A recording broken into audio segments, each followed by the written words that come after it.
नमस्कार। आकाशवाणी से प्रस्तुत है समाचार प्रभात।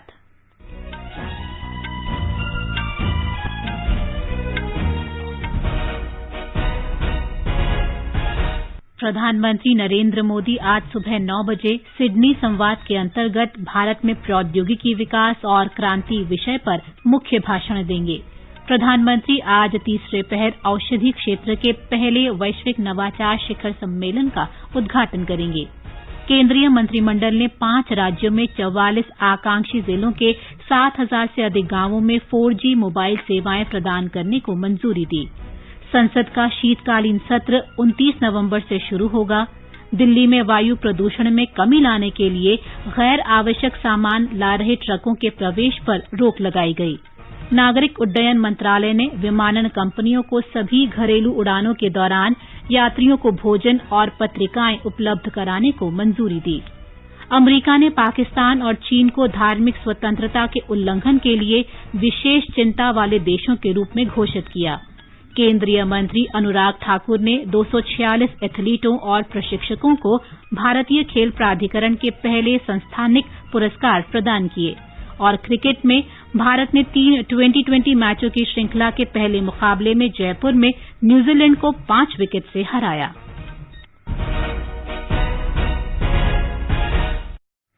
समाचार प्रभात में जागृति शर्मा के साथ मैं प्रियंका अरोड़ा।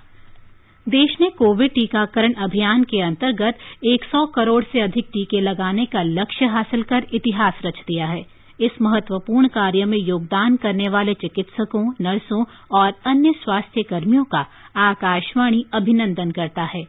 इसके साथ ही हम आपको सतर्क भी करना चाहते हैं कि कोविड अभी समाप्त नहीं हुआ है। आप सभी से हमारी अपील है कि यथाशीघ्र दोनों टीके लगवाएं और अन्य लोगों को भी टीके लगवाने के लिए प्रेरित करें। त्योहारों के समय कृपया 3 आसान उपायों का पालन अवश्य करें। मास्क पहनें, 2 गज की सुरक्षित दूरी बनाए रखें, हाथ और चेहरा साफ रखें। कोविड से संबंधित कोई भी जानकारी और मार्गदर्शन के लिए राष्ट्रीय हेल्पलाइन नंबर 011-2397-8046 और 1075 पर संपर्क करें। अब समाचार विस्तार से। प्रधानमंत्री नरेंद्र मोदी आज सुबह 9 बजे वर्चुअल माध्यम से सिडनी संवाद के अंतर्गत मुख्य भाषण देंगे। ऑस्ट्रेलिया के प्रधानमंत्री के स्वागत भाषण के बाद श्री मोदी भारत में प्रौद्योगिकी विकास और क्रांति विषय पर अपने विचार रखेंगे। 3 दिवसीय सिडनी संवाद का आयोजन ऑस्ट्रेलियन स्ट्रेटेजिक पॉलिसी इंस्टीट्यूट की पहल पर किया जा रहा है। इस संवाद से राजनीतिक और व्यावसायिक विशेषज्ञों तथा शासन अध्यक्षों को महत्वपूर्ण प्रौद्योगिकियों से उत्पन्न अवसरों और चुनौतियों पर बहस करने, नए विचार सामने रखने तथा इस दिशा में मिलकर काम करने का एक मंच प्राप्त होगा। ऑस्ट्रेलिया के प्रधानमंत्री स्कॉट मॉरिसन और जापान के पूर्व प्रधानमंत्री शिंजो आबे भी इस कार्यक्रम को संबोधित करेंगे। प्रधानमंत्री आज शाम 4 बजे दवा क्षेत्र के पहले वैश्विक नवाचार शिखर सम्मेलन का वीडियो कॉन्फ्रेंस के जरिए उद्घाटन करेंगे। केंद्रीय रसायन और उर्वरक मंत्री डॉक्टर मनसुख मांडविया भी इस अवसर पर उपस्थित रहेंगे। एक रिपोर्ट। यह शिखर सम्मेलन एक विशिष्ट पहल है जिसका उद्देश्य दवा उद्योग से जुड़े सरकारी क्षेत्र और उद्योग जगत के प्रमुख भारतीय तथा अंतर्राष्ट्रीय हितधारकों, शिक्षाविदों, निवेशकों और शोधकर्ताओं को एक मंच पर लाना है। इस सम्मेलन में दवा उद्योग में नवाचार को बढ़ावा देने के लिए विभिन्न प्राथमिकताओं पर चर्चा के साथ साथ रणनीति पर भी विचार विमर्श किया जाएगा। शिखर सम्मेलन में विकास की अपार संभावनाओं वाले भारतीय दवा उद्योग में उपलब्ध अवसरों को भी उजागर किया जाएगा। 2 दिन के इस शिखर सम्मेलन में 12 सत्र होंगे और देश विदेश के 40 से भी अधिक वक्ता दवा उद्योग से जुड़े कानूनों, नवाचार के लिए वित्तीय व्यवस्था, उद्योग और शिक्षा जगत में सहयोग तथा नवाचार से जुड़ी बुनियादी ढांचागत सुविधाओं सहित कई विषयों पर चर्चा करेंगे। सम्मेलन में देश विदेश के दवा उद्योग के प्रमुख प्रतिनिधि, अधिकारी, निवेशक और Massachusetts institute of technology, John Hopkins institute, IIM Ahmedabad और अन्य प्रतिष्ठित संस्थानों के शोधकर्ता भाग लेंगे। आनंद कुमार, आकाशवाणी समाचार, दिल्ली। मंत्रिमंडल ने आंध्र प्रदेश, छत्तीसगढ़, झारखंड, महाराष्ट्र और ओडिशा के 44 आकांक्षी जिलों के 7,000 से अधिक गांवों में 4G मोबाइल सेवाएं प्रदान करने को मंजूरी दी है। सूचना और प्रसारण मंत्री अनुराग सिंह ठाकुर ने बताया कि इन राज्यों के वाम उग्रवाद प्रभावित इलाकों में मोबाइल टावर लगाए जाएंगे। 5 राज्य जहां पर उत्तर प्रदेश, छत्तीसगढ़, झारखंड, महाराष्ट्र और ओडिशा के ऐसे 44 आकांक्षी जिलों के 7,267 गांव में मोबाइल टावर्स की और मोबाइल फोन को जो सुविधाएं हैं वो वहां पर दी जाएंगी। ये 4G पर आधारित मोबाइल सेवाएं उपलब्ध करवाने के लिए निर्णय किया गया है। इस प्रोजेक्ट पर लगभग 6,466 करोड़ रुपए का व्यय अनुमानित है और जिनमें हमारे कैपिटल एक्सपेंडिचर के साथ साथ 5 वर्षों के लिए ऑपरेशनल एक्सपेंडिचर का भी प्रावधान इसमें सम्मिलित है। श्री ठाकुर ने कहा कि परियोजना के लिए धन सार्वभौमिक सेवा दायित्व निधि से उपलब्ध कराया जाएगा। परियोजना के नवंबर 2023 तक पूरा होने की संभावना है। मंत्रिमंडल ने वाम उग्रवाद प्रभावित क्षेत्रों में प्रधानमंत्री ग्राम सड़क योजना के पहले और दूसरे चरण की परियोजनाओं के साथ साथ सड़क संपर्क परियोजना को जारी रखने की भी मंजूरी दी। श्री ठाकुर ने कहा कि इन योजनाओं से वाम उग्रवाद प्रभावित जनजातीय क्षेत्र लाभान्वित होंगे। केंद्रीय विज्ञान और प्रौद्योगिकी राज्य मंत्री जितेंद्र सिंह ने कहा है कि भारत दुनिया में सबसे तेजी से बढ़ती नवाचार आधारित अर्थव्यवस्था के रूप में उभरा है। नई दिल्ली में दूसरे स्मार्ट टेक इंडिया इनिशिएटिव सम्मेलन को संबोधित करते हुए डॉक्टर सिंह ने कहा कि स्टार्टअप की पहल ने भारत में युवाओं के लिए आजीविका के अपार अवसर सृजित किए हैं और ये अभियान ग्रामीण क्षेत्रों में तेजी से बढ़ रहा है। उन्होंने कहा कि भारत विज्ञान और प्रौद्योगिकी क्षेत्र के अग्रणी केंद्र के रूप में उभर रहा है। हाल में भारत ने वैश्विक नवाचार सूचकांक 2021 में 46वां स्थान लेकर शीर्ष 50 नवाचार वाले देशों की सूची में शामिल हुआ। डॉक्टर सिंह ने कहा कि मोदी सरकार ने हाल में आत्मनिर्भर भारत के निर्माण की दिशा में भारतीय स्टार्टअप को नवाचार और मूल्य निर्माण में सबसे आगे रखा है। संसद का शीतकालीन सत्र इस महीने की 29 तारीख को शुरू होगा और 23 दिसंबर तक चलेगा। लोकसभा सचिवालय ने एक बयान में कहा है कि 17वीं लोकसभा का 7वां सत्र 29 नवंबर से शुरू होने जा रहा है। सरकारी कामकाज की प्राथमिकताओं के अधीन इस सत्र के 23 दिसंबर तक जारी रहने की संभावना है। राज्यसभा सचिवालय ने भी इस बारे में समान बयान जारी किया है। उपराष्ट्रपति एम वेंकैया नायडू ने सबके लिए किफायती और सुगम स्वास्थ्य सेवाएं सुनिश्चित करने पर बल दिया है। उन्होंने आधुनिक प्रौद्योगिकी से युक्त बहुविशेषज्ञताओं वाले अस्पतालों से कहा है कि ग्रामीण क्षेत्रों में भी अपने केंद्र खोलें। उपराष्ट्रपति 5 दिन के दौरे पर कल शाम हैदराबाद पहुंचे, जहां उन्होंने एक निजी स्वास्थ्य जांच केंद्र का उद्घाटन किया। इस अवसर पर श्री नायडू ने प्रत्येक जिले में कम से कम एक आयुर्विज्ञान महाविद्यालय खोलने के केंद्र सरकार के निर्णय की सराहना की। उपराष्ट्रपति ने देश भर में चिकित्सा केंद्रों में मूलभूत सुविधाएं मजबूत करने के प्रयासों का आह्वान किया। देश में राष्ट्रीय कोविड टीकाकरण अभियान के तहत 1,14,37,00,000 से अधिक टीके लगाए जा चुके हैं। अब तक 75,75,00,000 से अधिक पहली और 38,62,00,000 से अधिक टीके की दूसरी खुराक दी गई है। स्वास्थ्य मंत्रालय ने बताया कि कल शाम 7 बजे तक 65 लाख से अधिक टीके लगाए गए। नागर विमानन मंत्रालय ने विमानन कंपनियों को सभी घरेलू उड़ानों के दौरान यात्रियों को भोजन परोसने और पत्रिकाएं उपलब्ध कराने की मंजूरी दे दी है। इससे पहले कोरोना महामारी को देखते हुए ये सेवाएं रोक दी गई थीं। अपने आदेश में मंत्रालय ने कहा है कि विमानन कंपनियां घरेलू क्षेत्र में उड़ानों के दौरान भोजन सेवाएं उपलब्ध करा सकती हैं। इसके लिए उड़ान की समय अवधि की कोई पाबंदी नहीं होगी। मंत्रालय ने कहा है कि मौजूदा स्थिति का आकलन करने के बाद हवाई यात्रा के लिए नियमों में छूट देने का फैसला लिया गया है। दिल्ली के सफदरजंग अस्पताल की वरिष्ठ चिकित्सक डॉक्टर गीता कंपानी ने कहा है कि हमें कोविड से बचाव के लिए सभी उपाय करने चाहिए। आकाशवाणी के विशेष कोरोना जागरूकता कार्यक्रम में उन्होंने कोविड संक्रमण के बाद ली जाने वाली सावधानियों के बारे में बताया।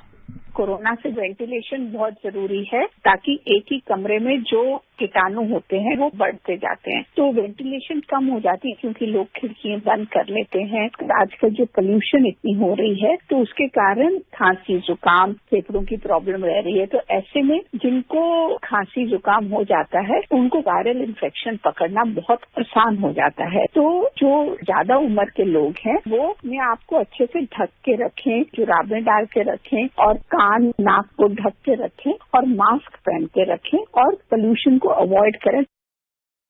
दिल्ली सरकार ने वायु प्रदूषण पर नियंत्रण के लिए राष्ट्रीय राजधानी में 21 नवंबर तक ट्रकों के प्रवेश पर रोक लगाने का आदेश जारी किया है। ये पाबंदी जरूरी सामान ले जाने वाले ट्रकों और पेट्रोलियम उत्पाद ले जाने वाले टैंकरों पर लागू नहीं होगी।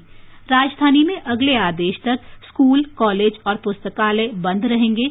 21 नवंबर तक दिल्ली सरकार के विभागों के सभी कर्मचारी घर से ही काम करेंगे। इस दौरान निर्माण और तोड़फोड़ के कार्य भी रोक रहेगी। और आगे बढ़ने से पहले एक नजर मुख्य समाचारों पर। प्रधानमंत्री नरेंद्र मोदी आज सुबह 9 बजे सिडनी संवाद के अंतर्गत भारत में प्रौद्योगिकी विकास और क्रांति विषय पर मुख्य भाषण देंगे। प्रधानमंत्री आज तीसरे पहर औषधि क्षेत्र के पहले वैश्विक नवाचार शिखर सम्मेलन का उद्घाटन करेंगे। केंद्रीय मंत्रिमंडल ने 5 राज्यों में 44 आकांक्षी जिलों के 7,000 से अधिक गांवों में 4G मोबाइल सेवाएं प्रदान करने को मंजूरी दी। संसद का शीतकालीन सत्र 29 नवंबर से शुरू होगा। दिल्ली में वायु प्रदूषण में कमी लाने के लिए गैर जरूरी सामान ला रहे ट्रकों के प्रवेश पर रोक लगाई गई। नागरिक उड्डयन मंत्रालय ने विमानन कंपनियों को सभी घरेलू उड़ानों के दौरान यात्रियों को भोजन और पत्रिकाएं उपलब्ध कराने को मंजूरी दी।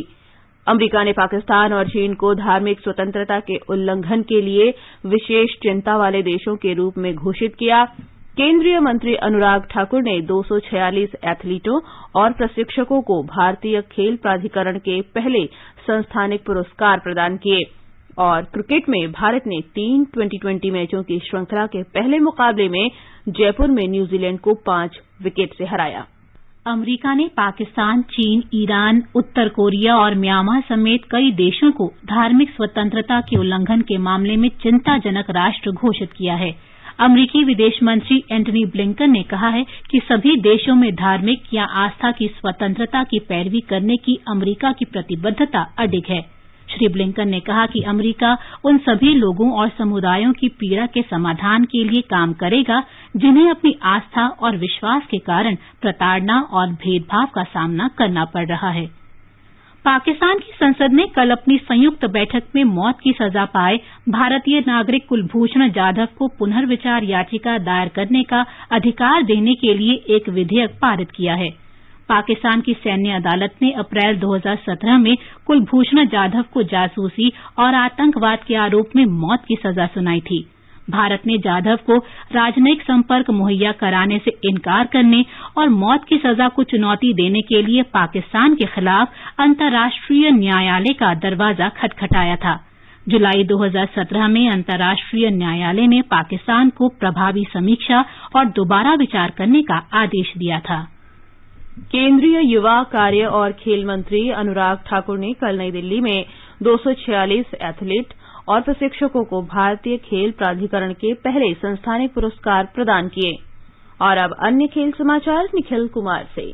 कुल 162 एथलीटों और 84 प्रशिक्षकों को राष्ट्रीय तथा अंतर्राष्ट्रीय स्तर पर उत्कृष्ट प्रदर्शन के लिए पुरस्कार के रूप में नकद राशि प्रदान की गई है। इस अवसर पर श्री अनुराग ठाकुर ने कहा कि राष्ट्रीय शिक्षा नीति में खेलों को महत्वपूर्ण स्थान दिया गया है। उन्होंने कहा कि स्कूल में विद्यार्थी की खेल उपलब्धियों की घोषणा से अन्य विद्यार्थी भी पढ़ाई लिखाई के अलावा अपने जीवन में खेलों को अपनाने के लिए प्रेरित होते हैं। खेल राज्य मंत्री निशित प्रामाणिक ने कहा कि ये पुरस्कार आजादी के अमृत महोत्सव वर्ष में प्रदान किए जा रहे हैं और इन पुरस्कारों से प्रमाणित होता है कि भारतीय खेल प्राधिकरण खिलाड़ियों और प्रशिक्षकों के साथ सहयोग के लिए हमेशा तैयार है। और क्रिकेट की बात करें तो 3 2020 अंतर्राष्ट्रीय क्रिकेट मैचों की श्रृंखला के पहले मुकाबले में भारत ने कल रात न्यूजीलैंड को 5 विकेट से हरा दिया। जयपुर में न्यूजीलैंड ने पहले बल्लेबाजी करते हुए निर्धारित 20 ओवर में 6 विकेट पर 164 रन बनाए। जवाब में 165 रन के लक्ष्य को भारत ने 20वें ओवर में हासिल कर लिया। श्रृंखला का दूसरा मैच कल रांची में खेला जाएगा और 2020 मैचों की श्रृंखला के बाद दोनों टीमें 2 टेस्ट मैच भी खेलेंगी। रक्षा मंत्री राजनाथ सिंह ने कहा है कि देश किसी भी चुनौती का सामना करने के लिए सशस्त्र बलों को मजबूत करने को प्रतिबद्ध है। उत्तर प्रदेश के झांसी में राष्ट्र रक्षा समर्पण पर्व का उद्घाटन करते हुए रक्षा मंत्री ने देश में ही हथियारों के उत्पादन पर जोर दिया। मैं देश की जनता को यह बतलाना चाहता हूं, भारत ने जैसे राजनीतिक आजादी हासिल की है, भारत अब सामरिक आजादी भी हासिल करेगा। जो हथियार दुनिया के दूसरे देशों से आयात किए जाते हैं, बहनों भाइयों, आगामी 1-1.5 दशक में ऐसे हालात पैदा होंगे कि हम दुनिया के दूसरे देशों से हथियार अपने सेना के बहादुर जवानों के लिए आयात नहीं करेंगे, बल्कि भारत की धरती पर ही भारत के जवानों के हाथे वो हथियार बनाए जाएंगे। 3 दिवसीय पर्व में कल प्रधानमंत्री के संबोधन के साथ ही इसका समापन होगा। श्री मोदी रानी लक्ष्मीबाई जयंती पर रक्षा मंत्रालय की कई नई योजनाएं भी राष्ट्र को समर्पित करेंगे। आजादी का अमृत महोत्सव के लिए सभी उपभोक्ताओं को शुभकामनाएं। हॉलमार्क सोने की शुद्धता सुनिश्चित करता है। हमेशा हॉलमार्क वाले सोने के आभूषण खरीदें। उपभोक्ता संबंधित किसी भी शिकायत के लिए कृपया राष्ट्रीय उपभोक्ता हेल्पलाइन के टोल फ्री नंबर 14404 पर संपर्क करें। उपभोक्ता मामले विभाग, भारत सरकार द्वारा जनहित में जारी। जागो ग्राहक जागो। आजादी का अमृत महोत्सव के अंतर्गत आइए अब सुनते हैं आकाशवाणी की विशेष प्रस्तुति आजादी का सफर। आजादी का अमृत महोत्सव।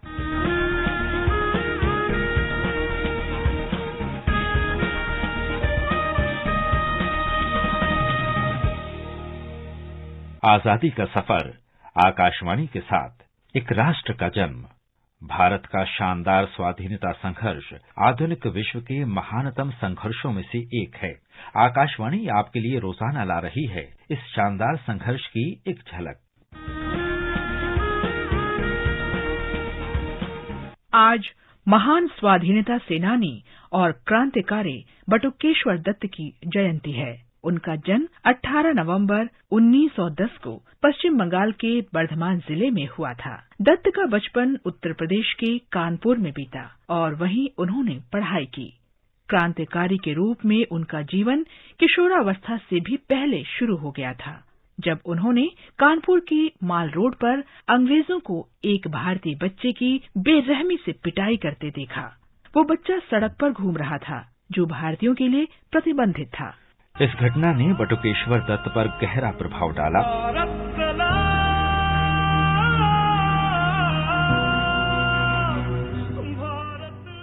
और उन्होंने ब्रिटिश औपनिवेशिक शासन के विरुद्ध गतिविधियों में भाग लेना शुरू कर दिया। प्रताप के संपादक सुरेश चंद्र भट्टाचार्य के माध्यम से दत्त सचेंद्र नाथ सान्याल जैसे क्रांतिकारियों के संपर्क में आए, जो हिंदुस्तान रिपब्लिकन एसोसिएशन के सह संस्थापक थे। बटुकेश्वर दत्त और भगत सिंह उसी समय रिवॉल्यूशनरी पार्टी में शामिल हुए। कानपुर में रहने के दौरान उनकी दोस्ती गहरी होती गई। दत्त ने बांग्ला भाषा सीखने में भी भगत सिंह की सहायता की और काजी नजरुल इस्लाम की कविता से उनका परिचय कराया, जिसे वे अक्सर गाते थे। 8 अप्रैल 1929 को ट्रेड डिस्प्यूट्स और पंजाब सेफ्टी बिल्स के विरोध में बटुकेश्वर दत्त और भगत सिंह ने सेंट्रल असेंबली में धुएं के बम फेंके और निर्भीकता से इनकलाब जिंदाबाद और साम्राज्यवाद का नाश हो जैसे नारे लगाए।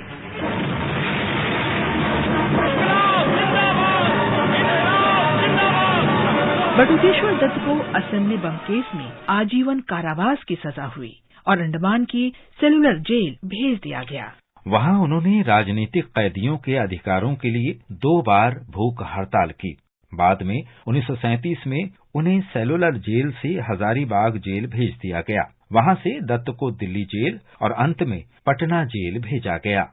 दत्त को 8 सितंबर 1938 को रिहा किया गया, क्योंकि कई बीमारियों के कारण उनकी हालत बिगड़ने लगी थी।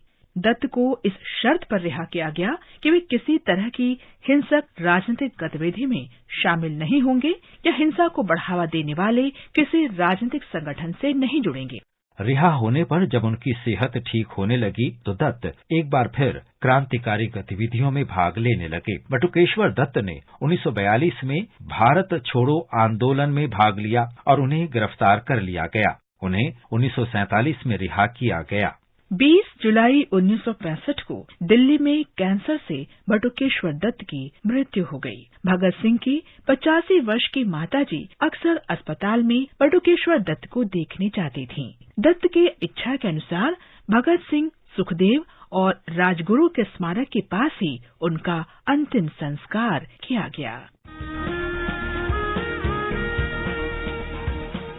आज महान स्वाधीनता सेनानी और कवि वल्लयप्पन अलोकनाथन चिदम्बरम की पुण्यतिथि है। उन्हें बीओसी के नाम से भी जाना जाता है। वे कप्पा लुट्टिया तमिझन या द तमिल हेल्समैन के नाम से भी प्रसिद्ध हैं।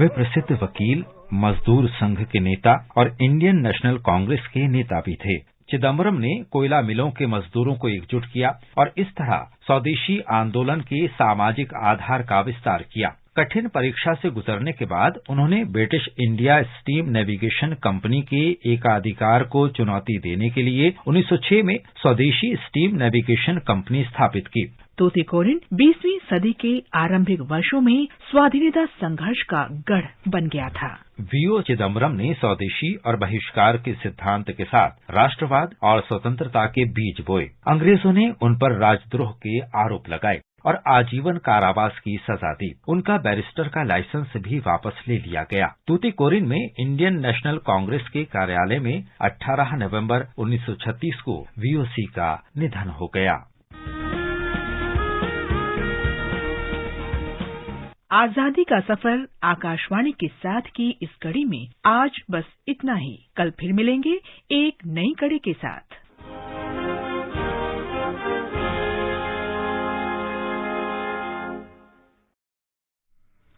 आकाशवाणी समाचार सुनते रहें और आजादी के अमृत महोत्सव में हमारे साथ शामिल रहें। रंग दोनों भारत की उड़ान, आजादी की नई पहचान, देशभक्ति की रंगोली से देश सजा दो, देश सजा दो। आजादी की 75वीं वर्षगांठ पर देश अमृत महोत्सव मना रहा है। इसमें रंगोली प्रतियोगिता हो रही है। क्या आप भी इसमें भाग लेना चाहते हैं? यदि हाँ, तो रजिस्ट्रेशन के लिए amritmahotsav.nic.in पर जाएं। देश सजा दो, ऐसे रंग भरो भारत का, हर सपना रंगीन बना दो।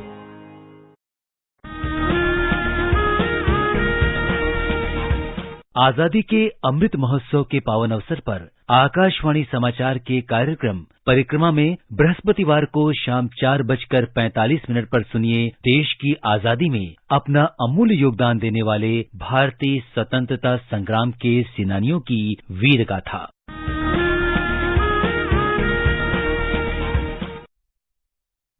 मौसम विभाग ने बंगाल की खाड़ी के दक्षिण पूर्व में बने कम दबाव के क्षेत्र को देखते हुए आज चेन्नई, तिरुवल्लुर, कांचीपुरम और रानीपेट सहित 9 जिलों में तेज वर्षा की आशंका व्यक्त की है। तेज वर्षा के कारण एहतियात के तौर पर राज्य के 23 जिलों में सभी शिक्षा संस्थानों को बंद कर दिया गया है। सभी जिला प्रशासन से किसी भी स्थिति से निपटने के लिए तैयार रहने को कहा गया है। राज्य में 21 नवंबर तक वर्षा जारी रहने का अनुमान व्यक्त किया गया है। और अब एक नजर आज के मौसम पूर्वानुमान पर। राजधानी दिल्ली में आज हल्का कोहरा छाया रहेगा। मुंबई में आंशिक रूप से बादल छाए रहने का अनुमान है। चेन्नई में आमतौर पर बादल छाए रहेंगे और तेज वर्षा होने की संभावना है। कोलकाता में आसमान साफ रहेगा। इन महानगरों में न्यूनतम तापमान 11 डिग्री सेल्सियस और अधिकतम 35 डिग्री सेल्सियस के बीच रहेगा। उत्तर भारत में श्रीनगर और जम्मू में आसमान साफ रहेगा। लेह, गिलगित और मुजफ्फराबाद में आमतौर पर बादल छाए रहने का अनुमान है। लेह में न्यूनतम तापमान 0 से 8 डिग्री सेल्सियस और अधिकतम तापमान 0 से 6 डिग्री सेल्सियस नीचे रहने का अनुमान है। पूर्वोत्तर में गुवाहाटी, आइजॉल, अगरतला, इम्फाल और में आज सुबह कोहरा छाया रहेगा, जबकि बाद में आसमान साफ रहेगा। शिलांग और गंगटोक में आंशिक रूप से बादल छाए रहेंगे। कोहिमा, ईटानगर में आसमान साफ रहेगा। इन स्थानों पर तापमान 10 से 30 डिग्री सेल्सियस के बीच रहेगा। हैदराबाद, विशाखापट्टनम, तिरुवनंतपुरम और पुदुचेरी में आमतौर पर बादल छाए रहेंगे, जबकि बेंगलुरु में आंशिक रूप से बादल छाए रहेंगे। ये समाचार हमारी वेबसाइट newsonair.gov.in/hindi पर भी उपलब्ध हैं। और जागृति, अब बताएं कि आज के समाचार पत्रों में क्या विशेष है। जी प्रियंका, दिल्ली एनसीआर में दम घोटू प्रदूषण पर सुप्रीम कोर्ट की सख्ती को आज दैनिक भास्कर सहित सभी अखबारों ने प्रमुखता दी है। नव भारत टाइम्स का कहना है, प्रदूषण पर कोर्ट से फटकार की बौछार, तत्काल कदम न उठाने पर अफसरों को लापरवाह बताया। पंजाब केसरी ने लिखा है, दिल्ली में बाहरी वाहनों के प्रवेश पर रोक, स्कूल कॉलेज भी अगले आदेश तक बंद। मंत्रिमंडल के फैसलों पर भी अखबारों की नजर है। अमर उजाला लिखता है, विकास से अछूते 7,287 गांवों में सरकार देगी 4G मोबाइल सेवा, नक्सल प्रभावित जिलों और दुर्गम इलाकों के लिए ग्राम सड़क योजना। दैनिक जागरण की सुर्खी है, सुरक्षा परिषद में कश्मीर का मुद्दा उठाने पर भारत ने आतंकवाद पर पाकिस्तान को घेरा, कहा गुलाम कश्मीर से अवैध कब्जा हटाए पाकिस्तान। हिंदुस्तान ने बताया है, पाकिस्तान की जेल में बंद भारतीय नौसेना के पूर्व अधिकारी कुलभूषण जाधव को पाकिस्तान में अपील का हक मिला। राष्ट्रीय सहारा और जनसत्ता ने लिखा है, पूर्व न्यायाधीश राकेश कुमार जैन की निगरानी में होगी लखीमपुर खीरी हिंसा की जांच। करतारपुर गलियारा खुलने के पहले दिन 28 सिख श्रद्धालुओं के दर्शन करने की खबर अमर उजाला सहित कई अखबारों में है। राजस्थान पत्रिका ने ऑस्ट्रेलिया की एक रिपोर्ट के हवाले से लिखा है, बच्चों की निजी जानकारी को अब भी ट्रैक कर रहे हैं फेसबुक और इंस्टाग्राम। देश में जल्द बनेगा पहला मेडिकल कोबोटिक्स सेंटर, लोक सत्य ने बताया। आईआईटी दिल्ली और IIIT दिल्ली के टेक्नोलॉजी इनोवेशन हब ने समझौता ज्ञापन पर हस्ताक्षर किए। ये सेंटर मेडिकल रोबोटिक्स और डिजिटल स्वास्थ्य के क्षेत्र में अनुसंधान परिणामों के लिए एक सत्यापन केंद्र के रूप में कार्य करेगा। इसमें युवा रेजिडेंट डॉक्टरों के लिए प्रशिक्षण की सुविधा भी होगी। हिंदुस्तान की खबर है, मुसाफिरों के लिए मुंबई सेंट्रल स्टेशन पर खुला पॉड होटल, आम लोग कम दरों में कर सकेंगे स्टेशन पर ही आराम। जापान से हुई थी शुरुआत और अब दुनिया भर में लोकप्रियता मिली। कैप्सूल नुमा कमरों में 12 घंटे ठहरने के लिए यात्रियों को 999 रुपए अदा करने होंगे। और अंत में मुख्य समाचार एक बार फिर। प्रधानमंत्री आज सुबह 9 बजे सिडनी संवाद के अंतर्गत भारत में प्रौद्योगिकी विकास और क्रांति विषय पर मुख्य भाषण देंगे। प्रधानमंत्री आज तीसरे पहर औषधि क्षेत्र के पहले वैश्विक नवाचार शिखर सम्मेलन का उद्घाटन करेंगे। केंद्रीय मंत्रिमंडल ने 5 राज्यों में 44 आकांक्षी जिलों के 7,000 से अधिक गांवों में 4G मोबाइल सेवाएं प्रदान करने को मंजूरी दी। संसद का शीतकालीन सत्र 29 नवंबर से शुरू होगा।